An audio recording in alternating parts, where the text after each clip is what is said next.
کسی ایک مقصد کے حصول کا نام کامیابی نہیں، کامیابی اس مقصد کے حصول کا نام ہے جس کے علاوہ یا جس کے بعد کوئی اور مقصد نہ ہو۔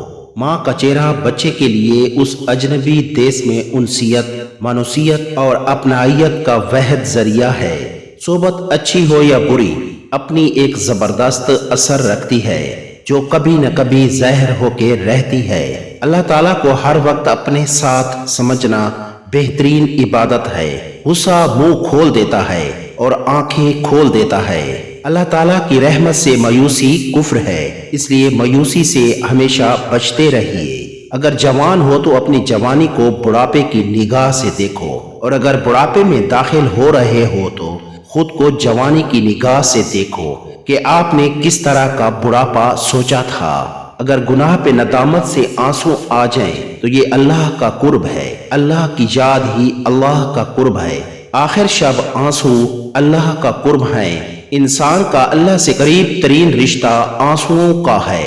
اگر سجدہ بھی ہو اور آنسو بھی ہوں، یہ بہت ہی تقرب ہوگا اور یہ بہت بلند مقام ہے۔ دولت، حسن، شہرت، مرتبہ، محبتیں اور اولاد، اگر ان کو اللہ کی راہ میں چھوڑنے کی ہمت ہو تو یہ اللہ کا فضل ہوتی ہیں، اور اگر ان کو اللہ کی راہ میں چھوڑنے کی ہمت نہیں ہے تو یہ آپ پر آزمائش ہیں۔ آپ دراصل خلوص سے اللہ کی طرف میل نہیں ہوئے۔ اگر میل ہو جاؤ تو پھر یہ کائنات آپ کی ہے۔ اللہ اپنے محبوبوں کی پسندیدہ خوراک غم رکھی ہوئی ہے۔ انہیں غم سے کبھی نجات نہیں ملتی اور نہ انہیں غم سے نجات ملنی چاہیے۔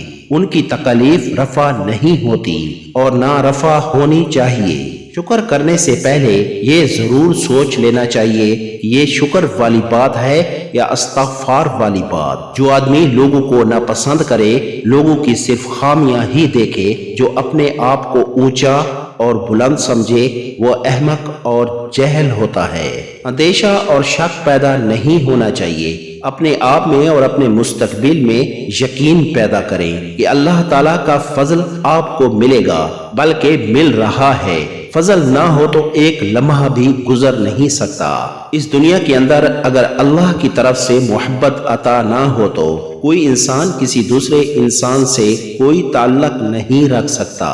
مسکین وہ ہے جو محبت پوری کرے اور گزارا پورا نہ کرے۔ دوسروں پر غصہ کرنا اپنے آپ نقصان دینا ہے، اور غصے کے دوران محبت ختم ہو جاتی ہے۔ اللہ کے راستے کا مسافر یہ طے کر لے، یا اللہ ہم تیرے راستے کے مسافر ہیں، تیرے راستے میں ہمارے پیسے نثار، ہماری جان، ماں باپ نثار، ہماری انا نثار اور ہمارا سب کچھ نثار۔ فقیروں کے پاس جانے والے ابتدا میں دنیاوی آرزو لے کر جاتے ہیں، اور یہ دنیاوی ضرورتیں روحانی سفر کا باعث بن جاتی ہیں۔ یوں جسمانی سفر ہی روحانی سفر بن جاتا ہے۔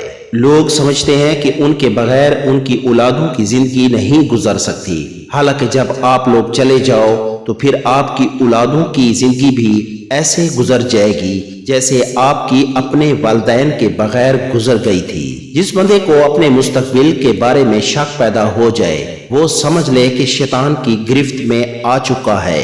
اگر آپ کا تعلق اللہ کے ساتھ ہو تو پھر محفل ہو یا تنہائی، دونوں ٹھیک ہیں، اور اگر تعلق اللہ سے نہیں ہے تو پھر تنہائی بھی عذاب ہے۔ میٹھا سوڈا اور گلیسرین کو آپس میں مکس کر کے تھوڑی سی مقدار سلائی کے ذریعے کانوں میں ڈال دو۔ 3 منٹ کے بعد نکال دیں۔ بند کان کھل جائیں گے اور کانوں سے سنائی دینے لگ جائے گا۔ اللہ نے جس کو جنت میں لے جانا ہو، اس کا سفر یہیں سے آسان ہو جاتا ہے۔ آپ اپنی فطرت کو ایسے اچھا بناؤ جس طرح گلاب ہے کہ دوست ہو یا دشمن پاس سے گزر جائے تو خوشبو دیتا ہے۔